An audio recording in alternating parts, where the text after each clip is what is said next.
The Promises to Freedom Show, a journey to full recovery with Cord Beatty and Kat Hart. Good morning. Today we're going to be talking in discussion about prayer meditation and a group called the Oxford Group and its founder, Frank Buchman.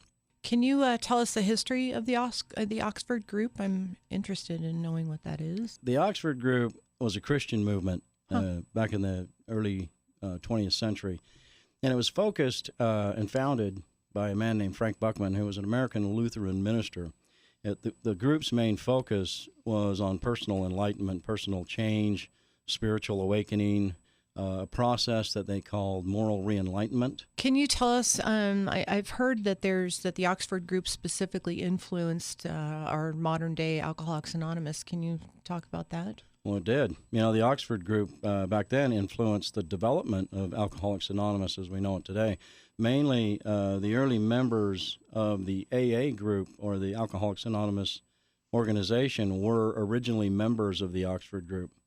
They were a group that drew heavily from the Oxford Group's principles and practices in developing the AA program. In fact, AA's famous 12 steps that we know today, right? It's based on the principles of the Oxford Group and what they believed in. So can you tell me a little bit more about Frank? Yeah, Frank was a heck of a guy. He was a very charismatic leader of his organization, and he was a driving force behind that. And Frank had this belief in that personal change and spiritual renewal could bring a better world for all of us. You know, he wasn't really focused on alcoholism or addiction. He was more focused on spiritual renewal as bringing a better world for all of us to live in. Frank traveled extensively. In fact, I read a report once that his methodologies were so well recognized around the globe that he was summoned back to Europe by the Archdiocese to teach the principles of what he was teaching to others, to the Archdiocese of the Catholic Church.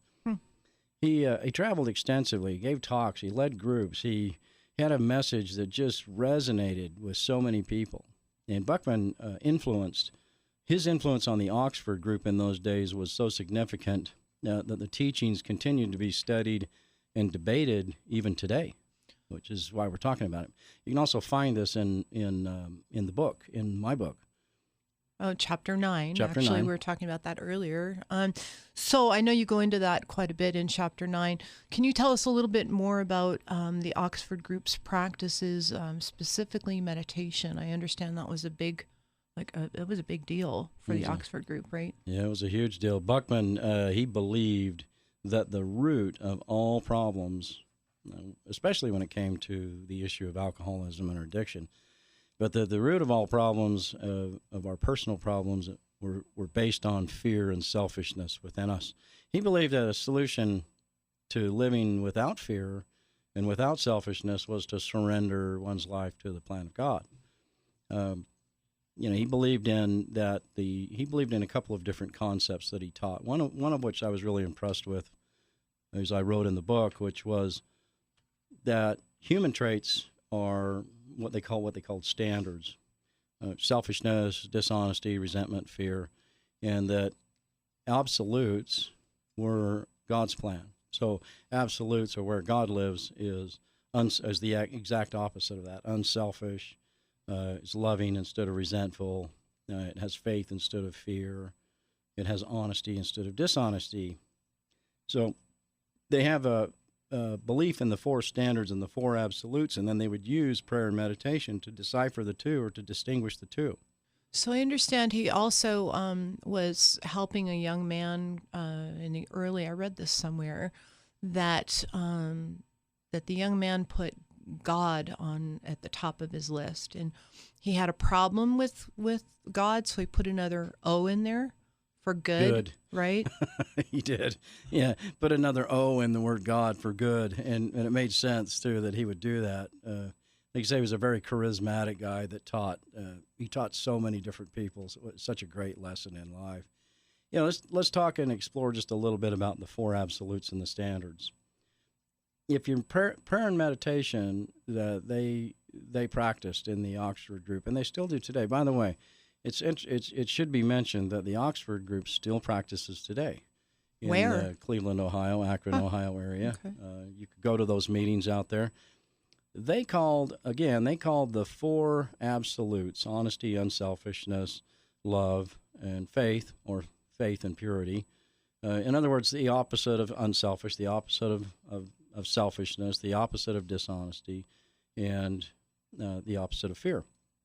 What it means is that if you were to pray, what they thought and they taught was that if you were to pray and ask for guidance, and what you received through prayer and meditation was anything that appeared selfish and dishonest or resentful and full of fear, that it was clearly from us as human beings, that it was not from deity, was not from higher power, wasn't from God, right? Mm-hmm. It was from my own thinking. It was from my own head. So when you go back to the principles of how free do you want to be, the things that we teach at our center at Zion Healing, we teach everything about changing the way that we think, right?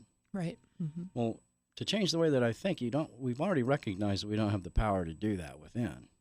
So might we consider turning to a higher power, surrendering to that, accepting and surrendering to that, and looking for guidance? If that was true, then it would be safe to say that guidance that I receive through my prayer and through my meditation that looks unselfish, that looks honest, looks loving, has faith attached to it or purity attached to it, came directly from a higher power, not from my human traits of my human head.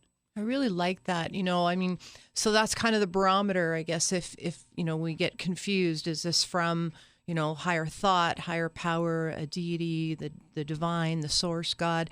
Then we just hold it up against, is there any good in it, right?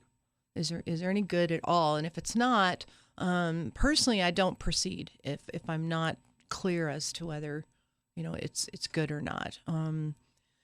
We're told to take every thought captive, and really that doesn't mean we sit down at a desk, right, with a piece of paper and analyze every single thought. I mean, we have thousands and thousands of thoughts a day, right?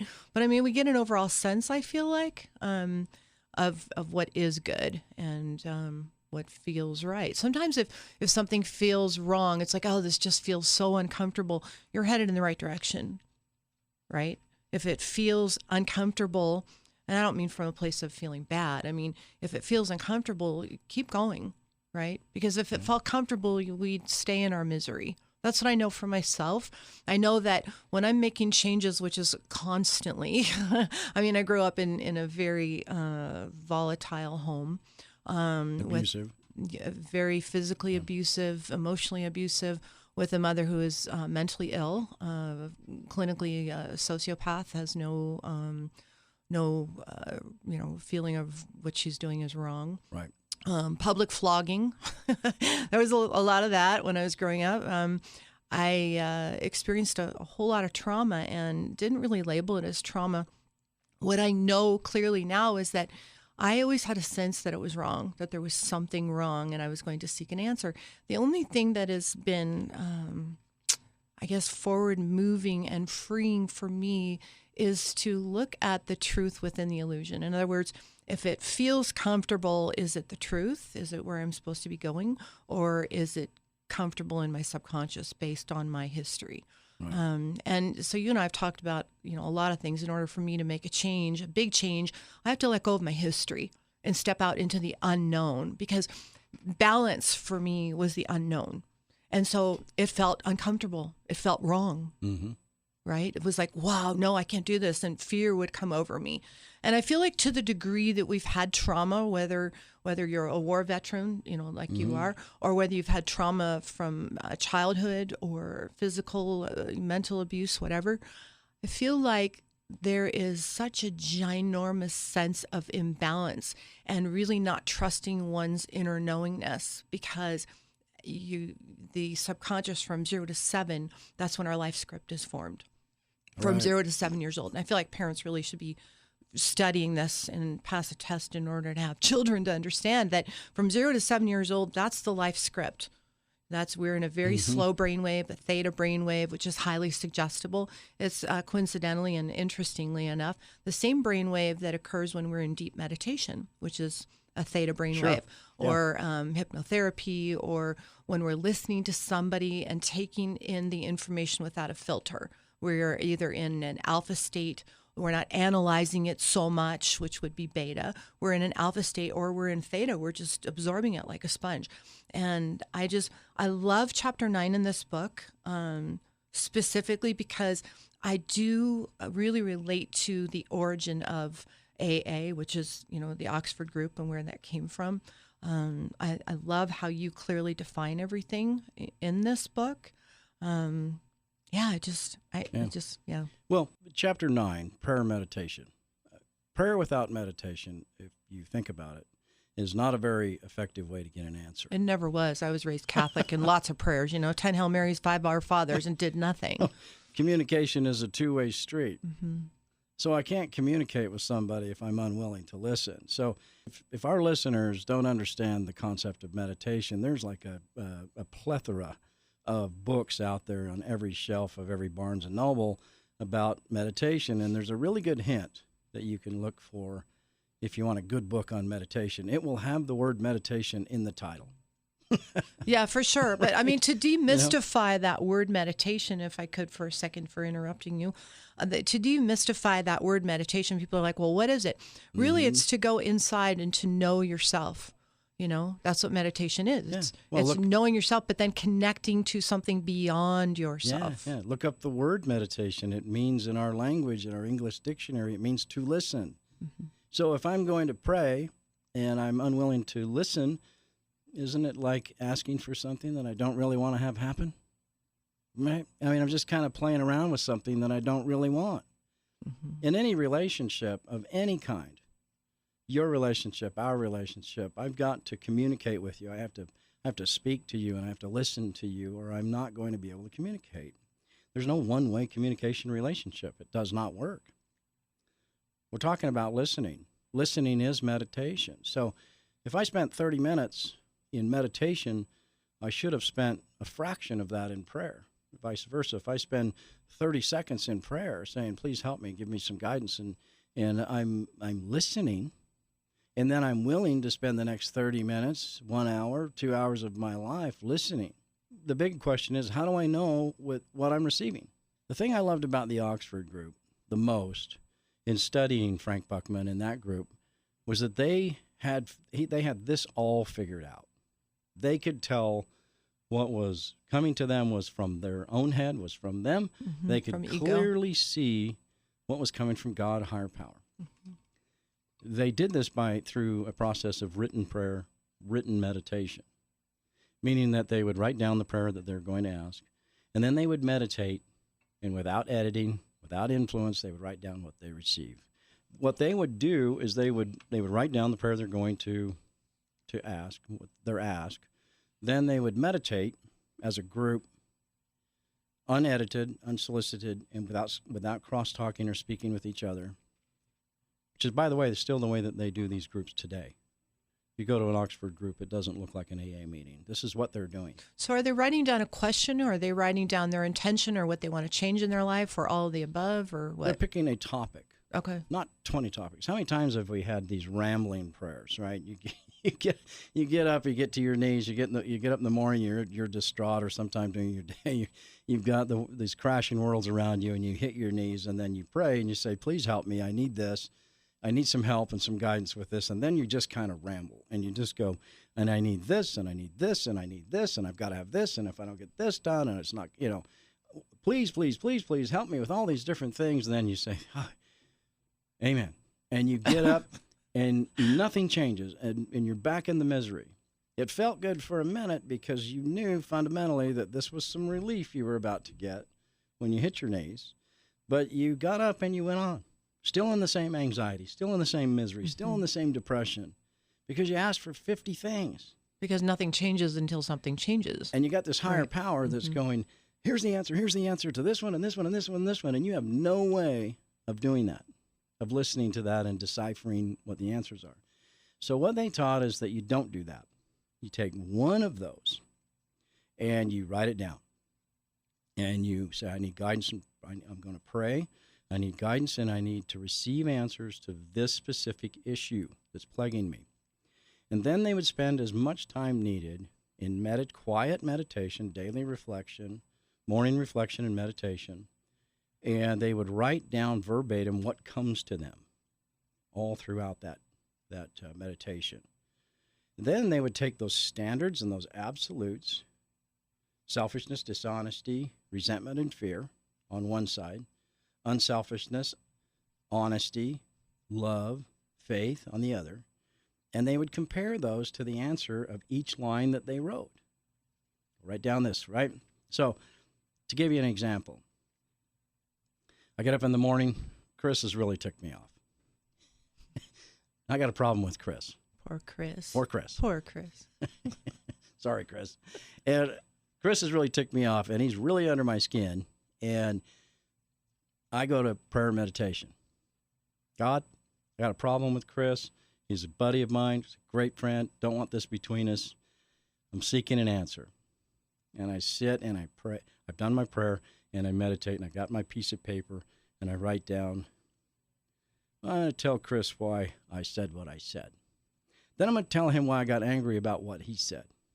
Then I'm going to say, I'm going to give Chris a piece of my mind. I'm going to tell him, hey, I'm your employer, you're the employee, this is the way it is. And then I'm going to write down, maybe I need to ask Chris what's going on with him today. And then I go on past that and I write down, I'm in the right, Chris is in the wrong. And I keep going. And I stop at the end of this process and I compare these. Clearly, the one that I hit on is maybe I ought to ask Chris what's going on with him today. That's not selfish. That's honest. That requires faith that there could be an answer to this, right? It's loving. So it didn't come from my head. My head wrote down 50 other things except for that one. So how large is your ego? You see the process? Yeah.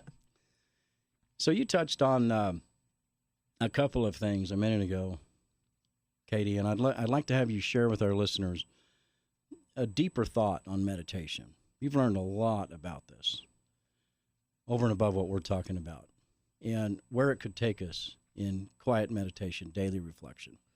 So for myself, I started meditating several years ago and really didn't, or thought I was meditating and didn't really get anywhere. It wasn't until recently that I actually went to a week-long retreat, a Joe Dispenza retreat, and really immersed myself 110% in that. And there were several different meditation techniques that I learned that I'm still practicing since then. I was in a week-long retreat in Dallas in October. It was 7 full days. And I can tell you that everything that is being studied today in neuroscience, neuroplasticity, neuroendocrinology, epigenetics points to the fact that every thought creates a chemical reaction. Mm-hmm. The thoughts of anxiety, for instance, create a chemical reaction and produce the end result is stress hormones. Turns out stress hormones are very addicting. And so when we're focusing on, or when I was focusing on things that of my childhood, say, that it was actually making my brain worse. And although I intellectually understood it, it was never explained the way that it was explained at this retreat, and the way that you and I are discussing as well. And meditation for me is getting out of my own personality and connecting to a higher realm, higher power, God. I personally have an issue calling God God or naming God anything, but for purposes of explaining myself, I'm going to use the word God. I feel that to name that which is not nameless, that is limitless, is actually limiting that which that power is. And so we will call that power God for right now. But again, I have issue with that because of the limiting, potential. What I've learned in meditation is that we are connected to that power, that power, God, created us, that I don't create myself, but I do influence my personal reality. In other words, I can create my own reality based on my thoughts, and I've seen it. I understand that the power that created me, God, is not a Budinsky. God isn't going to say, oh, wait, Katie, you're thinking the wrong thoughts. It's my job, like with the Oxford group, to take every thought captive, to be like, no, this is not good. This isn't, in 1 Corinthians, it says, whatever is pure, whatever is holy, whatever is of good rapport, think on these things. The master that walked this earth years ago, and, I'm not thumping on a Bible. I don't belong to any church affiliation at all, but truth is truth. Folks, truth is truth, bottom line. And if you want to send me nasty emails, go ahead.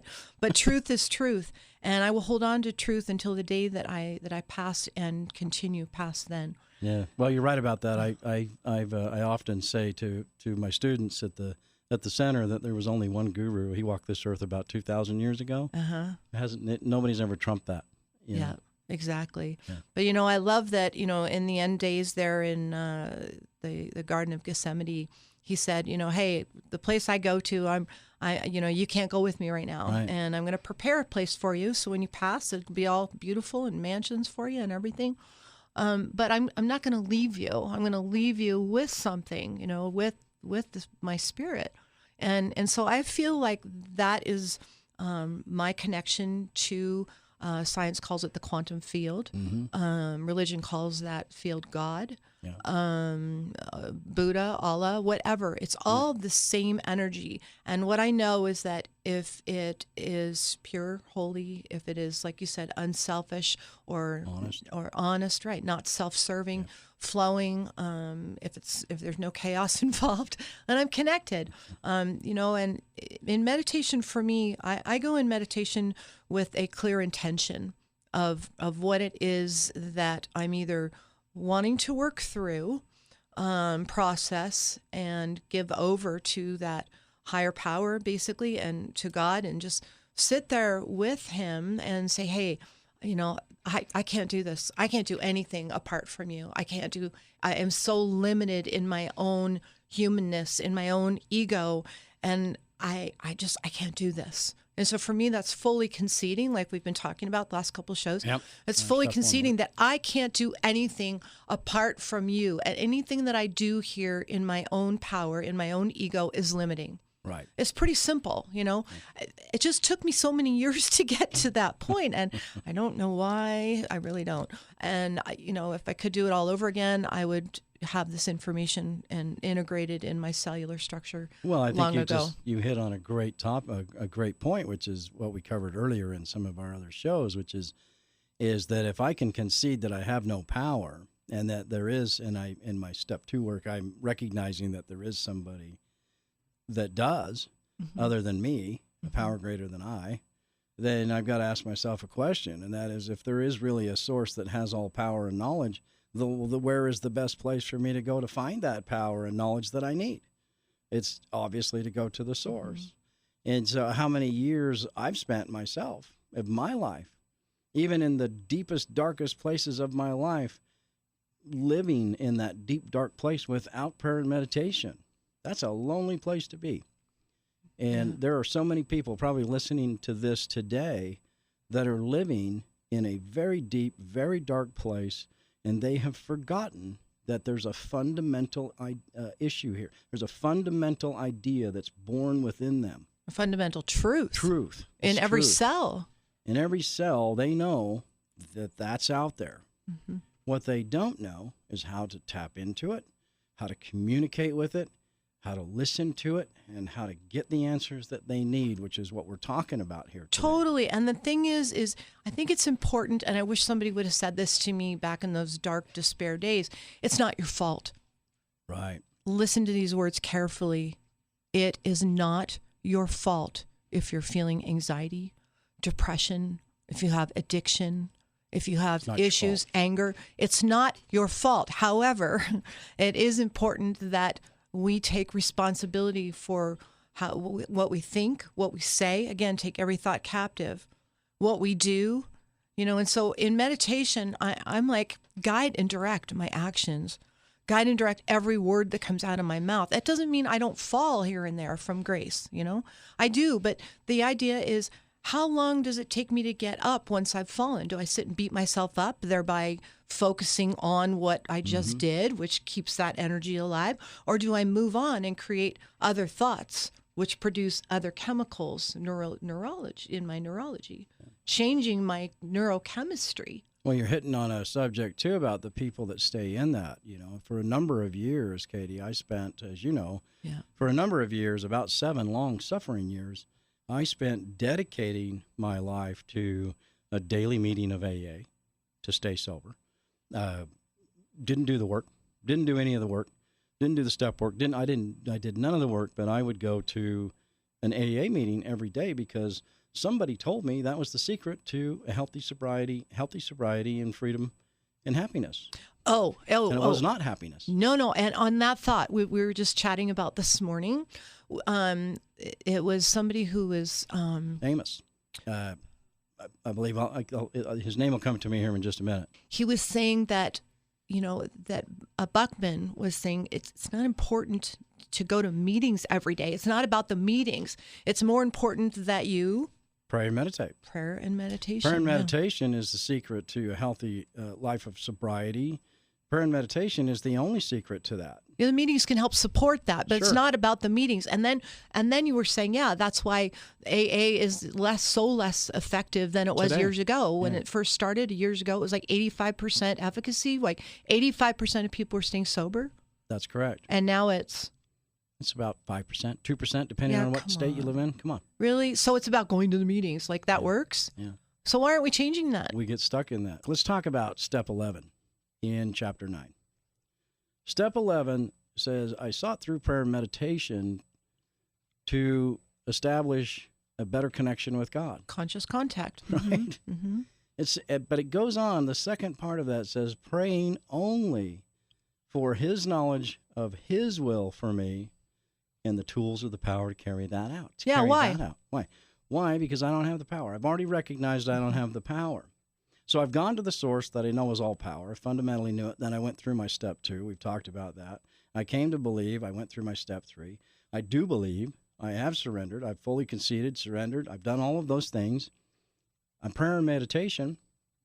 So now I am either living that life in prayer and meditation, getting what I need, or I'm still self-delusional. So if I'm going to a meeting every day, like I did for 7 years, am I not really self-delusional, as I read back in my step 2? Aren't I still living a life managing my disease? Am I not really driven by 100 forms of fears they talked about, self-delusion, self-seeking, self-pity that we read on page 62 of the big book?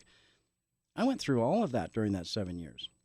Talked about being self-delusional, going to a meeting thinking that is the key to my sobriety. Well, that's the thing. Like you're saying, going to a meeting, as if going to a meeting or going anywhere is going to actually change the interior. Right. We have to take responsibility for our thoughts and stop being so darn lazy. I mean, I think that's the thing. Like we chatted about this, I think the first or second show that we had. It's just we are living in an age where I feel like we are in at epidemic proportions of laziness. And there's no excuse for not having the information. There's no excuse for not having this information. We've got the internet. We are in the information age. Dig in, get off your butt, get off your entitlement horse, and do something different. Stop complaining about it. It's not, I've been hearing a lot of people going, I've had trauma. I've had trauma. Really, what kind of trauma have you had? Right. I have a therapist. Well, the therapist is my answer. And that's the thing. If you're not talking about your therapist, you're not with the in crowd. I mean, come on. Yeah. Do something. Don't just talk about it. Do something. I am. You are. So many people are. Chris is, even though, you might have. Anyway. But, it's just, I'm really passionate about it. I'm not angry about it, but I'm really passionate about it because I dug in. And if I can get through my stuff and continue to get through my stuff, we're living in a world where a lot of people are like, wow, it's just a terrible world. It is what you focus it on, right? Yeah. I mean, the scripture says this. Here I am thumping on the Bible, and I don't even go to church or belong to any religion. But scripture says this, the kingdom of heaven is at hand. What does that mean? That means right here, right now, you can connect. We can connect consciously with the one who created us right here, right now, and feel the joy, feel the happiness in the midst of the chaos of the world, right? Yeah. It's not about arguing and waging war against my God, your God. You know, world wars are waged against my God, your God. But Eckhart Tolle says, go ahead and argue the infinite. My infinite, your infinite. It becomes ridiculous, right? We're talking about an infinite source. That means nothing is too great. Correct. But for Infinite us it source, is. And we forget that all we have to do is Tap in. tap in and Tune listen. in. It's called Turn on. listening. Yeah. Meditation and listening. You know, we do. You hit on this. People are into. There's like this new ager movement going on where people are into talking about, oh, I have a trauma, or I had a traumatic this or a traumatic that, or have trauma over this or that, and we kind of get hung up on that and stuck on it. And I've got guys around us. We've got guys around us. Look at Jim. We just had a guy join our board, Jim Amos, founder of UPS Store. He's sitting on our board of directors. This guy, I read, if you were to read his bio on where he came from. Extensive. Mm-hmm. And he was a Vietnam veteran. A highly decorated Vietnam veteran. Marine, right? Marine. Purple Marine, Heart. Purple Heart. Lots of awards. Wounded. Lots of awards. And you don't see him stuck on traumas of my childhood or this or that. Yeah, or I hung saw up people blown up. I mean, come Yeah. on. He's not. He's focused on life. He's a guy that is extremely spiritual. He prays. He meditates. He seeks guidance. He moves. And this guy built the largest rebranding of any franchise in world history. He built it from the ground up. Over 5,000 UPS stores right now. Yeah, and over 80, I believe, over 80 licenses, 80 different countries. Yeah. He doesn't sit around talking about poor me. No. This guy's moving. Well, that's a really good valid point, because we become what we focus on. You know, we've heard the old saying, you know, you are who you hang around. Well, but we become what we talk about. So in other words, if we talk about, oh, I've had trauma, what kind of chemicals are we producing? Negative. Poor me. Yeah. Sadness, you know, all the chemicals of stress, the stress hormone. Yeah, stress. The body is not designed to stay in stress.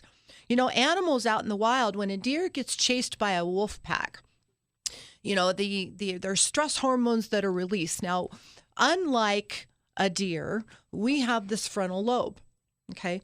When the deer senses danger, all of a sudden they kick into high gear. They run, fight, or hide, right? Of course, they're not going to fight with a wolf pack. But the moment that threat or danger is over, those stress hormones are released and gone out of the body. And so the body goes back to homeostasis or balance. With us, the more we talk about the stress that we've had, the more that we talk about that guy that cut me off, or I'm going to go get him, you know, the more we focus on that stuff that is not pure, holy, of good rapport, that is unselfish, that is loving, that is not joyful, you know, the moment we focus on stuff that is not that, the bigger it gets. And all of a sudden it's taking on this new monster, and now I need a therapist, and now I'm going to get into a group that's going to talk about nothing but that. You know, I went to a lot of AA meetings. I went to NA, I went to CA, I went to, you know, adult children of alcoholics. Both my parents are alcoholics. My mom's an alcoholic. My dad passed from an overdose of alcohol. I, you know, held his hand as he took his last breath, as every organ shut down. You know, so I come from a long line. My grandfather started AA meetings in San Francisco years ago. Yep, your uncle started My the Uncle AA Phil. movement within the Justice Reinvestment Initiative in all of the jails in the So this in the goes US. really deep in my cellular structure. And I just, you know, every meeting that I've personally been to, I've never left the meeting feeling better or uplifted, or I've always felt like, man, I just feel so heavy. I just always felt like I wanted to go home and pull the covers over my head. What is going on? Well, isn't it that we talk about that if I'm going to a meeting of either AA, NA, CA, whatever church, if I'm going to any one of those meetings, I'm either hearing what I need to get better spiritually, or I'm getting worse. So if I focus on everybody else's misery, what is that doing to me? You know, if I'm living in the self-delusion that's where I'm going to stay sober and free, is listening to that. And going to meetings. Going to meetings, that issue right there driven by 100 forms of fear, self-delusion, self-pity, self-seeking is what we're talking about. That's what those people are doing. Mm-hmm. If I'm participating in that, and if I'm that self-delusional, how would I ever know how just deluded, self-deluded my thinking really is? I don't have the power to know the difference between self-deluded and not. I have a higher power that does, and I'm unwilling to go to him, unwilling to ask and listen. It's like asking a fish, what's water? And the fish says, I don't know, it's just everywhere. I don't know. The question for me, when we look at all of those things, is simple. Can I rely on myself to make it through my life without drinking and using? I have alcoholism, and I have addiction coursing through my body and my DNA that's not going away. It's in remission, but it's not going away. I don't have to fight it every day. I have to practice prayer and meditation every day. Mm-hmm. Can I rely on myself without that to make it through without drinking and using because of my disease? The answer is absolutely not. I have to have knowledge. I have to have power. It's absolutely essential for me that I maintain a strict discipline of prayer, meditation, Step 12 principles of helping other people, of being a good person. There's no way I could make it through. I'll relapse. I'll be using again. Let's go back to what you just said, knowledge. I don't want to skip over that at all. I need knowledge. Keep knowledge. Right? I mean, and that's what the Joe Dispenza week-long retreat did for me as well. I mean, I spent lots of years. I as soon as I left the house, at an early age, the home, I joined a cult. Didn't know it was a cult, but it was a spinoff of Scientology. I was just looking for truth.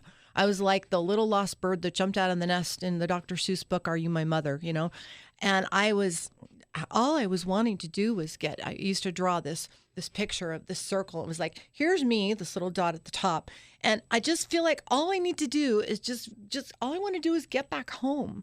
But I don't know how. And so I was seeking everything that I possibly could just to get some relief. And, all I really needed to do was be still. Just go within instead of looking outside for the answers. The answers for my inside were never outside. But so why do we think it is? Well, I'll tell you why. Again, it wasn't my fault. The media pulls us away from it. Video games, social media, the television, movies, whatever, pulls us away from all that. So if you're focusing, if you've got any kind of imbalance in your life, from the vantage that I am, the place where I'm at right now, put down whatever it is that's burdening you. Stop looking for a cookie cutter answer and know that the answer is very simple. Look, why would a loving creator make things so difficult?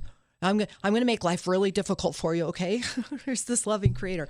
I'm going to make things really difficult for you. It's going to be really hard, and you're probably never going to get to feeling good. Not. That's not going to happen. That's bullpucky. We have to be conscious of God's presence or higher power. And to do that, you have to explore prayer and meditation, or you won't be conscious. Still. You have to be still. Yeah. I remember there's a promise that we read on, I believe it's page 85 in the big book of Alcoholics Anonymous, where we find the 12 steps. And it says something like this. It says something like, if we carefully follow these directions, we begin to feel this sense of the flow of God's Spirit into us. To some extent, I become God conscious. So if I'm not following his directions, how am I going to feel that, to get get those things that I need, to feel his Spirit around me, to move me in the right direction? I began to develop this vital sixth sense of his direction for me, of what he needs from me, of where I'm supposed to go. That's an amazing promise. I can tell you for fact that the alcoholic that you're listening to doesn't want to do that. That's not what I want to do. I don't want to do the disciplines of that every day. I'd rather be flying. I love flying. I would rather be playing golf. I'd rather be climbing mountains. I would rather be doing anything but working on those issues, because I'm human, and that's what consumes my mind. But you've explained to me that you actually look forward to it. But I look forward to it because of what it brings you. Because of the freedom that it brings me on a daily basis. So I don't ask God to keep me sober every day. Why would I ever do that? In fact, thinking about that, I believe I wrote that in my book as well. I only asked God to keep me sober one time. I've never asked him that again. Why would I? Wouldn't that be questioning the power of God? Totally. Wouldn't that be saying I don't really believe it? I don't trust you. Don't trust it? Wouldn't that be me being settled in with going to a meeting every day and being madder than hell at God because he didn't keep me sober today when I asked him to? Wouldn't I be managing my disease? I don't want to manage my disease. I wanted to put it in remission and be done with it. My experience with my disease has always shown me that those things never kept me sober. Never did anything for my sobriety. It didn't keep me sober. It didn't keep me spiritually fit. I relapsed and I used again over and over and over again. So why am I willing to do these simple disciplines? Yeah, I am, because it's essential for me or it'll kill me. That disease will take my life. Being in a place of neutrality and safe and protected from my disease of alcoholism and addiction, that's why I do it. It's not because I want to do it. I look forward to it because it brings me this place of freedom, of peace, of serenity every single day. I feel serenity and peace and protected. It's like having this coat of armor on that nobody can penetrate. You want to cut me off in traffic? Well, you must need the road more than me, brother. Yeah. You know, you want to take a swing at me? I'll back up. Like, how did we get so far away from focusing on prayer and meditation, and the focus more being on you need to get a sponsor and you need to go to meetings every day and you need to call your sponsor every day? Like, what the heck? That's not even written in the book, right? I mean, I think it's because of the fact that no one in the organizations, and most in our treatment center, we do at Zion Healing and Zion Recovery, we make it a point to take all of our people all the way through the 12 steps. Sometimes we do it twice. As they were written. As they were written and they were meant to be. No one does that. Most treatment centers will never take somebody through all 12 steps because there's too many people there, usually, or because the instructors have made a decision that therapy is a better way or group therapy is a better way. But nonetheless, no one really takes them through all the way through the 12 steps. What we usually do, and we did at the retreat at Zion for years and years, originally we'd take steps 1 through like 3 or 4, and we'd get in. We've never really got into prayer and meditation, never really got there. They don't do that in AA meetings. They don't do that in NA meetings and CA meetings, and they don't do that in treatment centers today. I don't know why. Can you imagine, though, if they did? I don't know why. Can you imagine if they opened every meeting and every group meeting in treatment centers, every AA meeting, every CA, NA, AA, GA, whatever, with prayer and meditation? Or written, for the first 30 minutes? Written prayer and meditation. For the first, can you imagine the energy in that room? Let's pray, and then let's discuss. Let's do what the Oxford group did. Yeah. Then, instead of telling a drunkalog or the misery of my life, kidding. I would open my mouth and say, I'm Cord, I'm a recovered alcoholic. I want to talk about what I just experienced. This was the problem that was plaguing me. This is what I prayed for this morning. These are the answers that I received. And then I opened it up to you to talk to me about that. Now, if I'm a newcomer sitting in that meeting and this happens, talk about encouraging. Now I'm hearing a message of hope that no one has ever given me. No one has ever said, there's the answer. Yep. That's what I'm missing. No. So yeah, you're absolutely right. Can you imagine what would happen with the AA movement if that was the principle that we taught today? If we said the answer to your freedom is to connect with somebody in this room, work through every single one of these steps, and then hit on this step 11 and continue a life of prayer and meditation. And if you're going to come to a meeting, guess what? Every time you come to this meeting, we're going to start with written prayer, written meditation, and we're going to share what we receive. Yeah. Not, oh, I got drunk, I got divorced, I got filed bankruptcy, went to jail. The guy beat me up and put me in jail, and I wrecked my car, and my girlfriend left me, and I can't believe that my life is so miserable, and pour me another drink. I'm just so miserable. And I'm sure glad that you're here today for me, people. And I'm just so glad that I'm sober, just hanging on by one my day nails at a time today. No. But if in the opposite, if I heard, I prayed this morning because I'm struggling in my relationship with my significant other, and she has made a decision to leave me, and I don't know how to stop that. And she means everything to me. Can you help me? And what I write down is, you need to go to her in a sympathetic way, in a compassionate way, in a humble way, and ask her what's going on. And please talk to me. Let's work this out.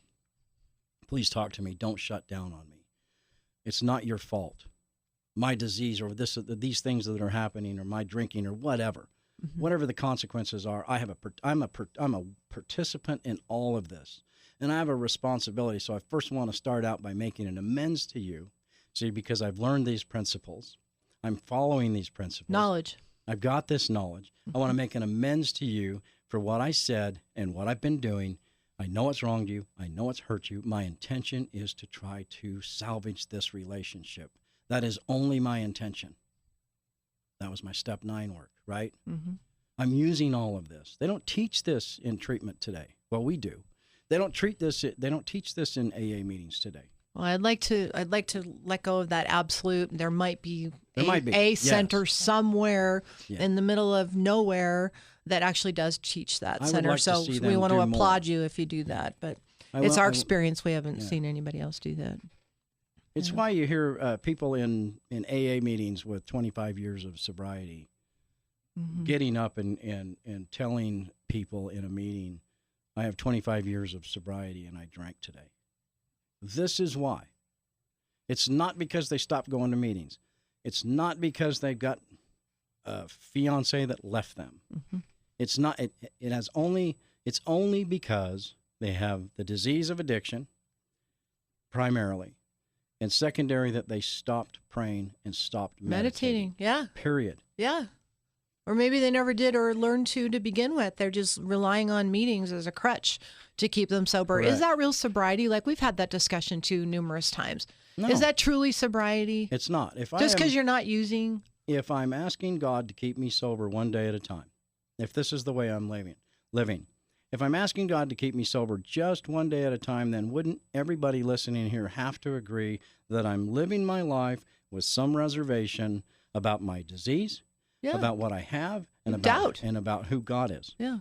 right? If I'm living a life of reservation about who I am, right, and what I need to stay sober and stay free, then I might want to stop right here. Actually go back through the steps. Back through step 1. Look at that fully conceding moment. Am I really trying to manage this? Am I trying to manage something that's unmanageable? Being brutally honest. Yeah. I remember getting to this point in my work with my mentor. And he said, he was hitting on this topic. We were at step 11. And he said, do you feel like that you have surrendered, you fully conceded, you've gone past that? Do you feel like you've fully surrendered, accepted and fully surrendered? And do you feel like at this point that you've turned this over, this unmanageable disease over, and that you can no longer manage, that you've turned it over and you've stepped past it? I said, not really. He shut the book. He slid it back across to me and he said these words, and so we began. You see? So if I'm at this point in my life and I'm not getting it, maybe I ought to take a hard look at step 1, at the fully conceding to the powerlessness of my life, the unmanageability of my life, and let's start there. And in Hollywood, we say back to 1. Roll camera. and back to this. So we'll close with this. The point of all of this is this. If I'm unwilling to practice any of the principles of what we've been talking about today, and I'm living with reservation about my issues, about who God is, and if I'm living with this reservation at this point, then just how manageable is my life? I've got to face that. And Totally. You have no connection with the higher consciousness at all. You're limited, very, in your ego. Correct. Miserably ever after. Yeah. Why? When the answer's so simple.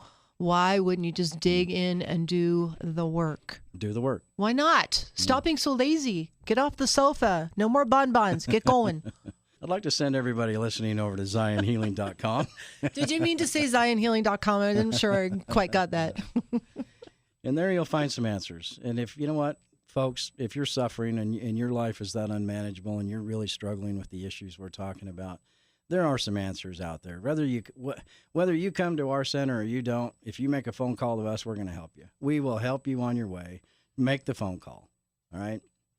Next week, we hope to have Mickey Bush. He was supposed to be here today, but I believe he's going to chime in with us next week. Awesome. The answers are easier than you think. Join us. There's power in numbers, and we just want everybody to be free and be the best that they can be. So it's really pretty selfishly motivated, because when you bring your best and I bring my best, then we have a great old time. So come on, join us. We'll see you next week until we meet again. Stay safe and stay sober. Happy trails. God bless.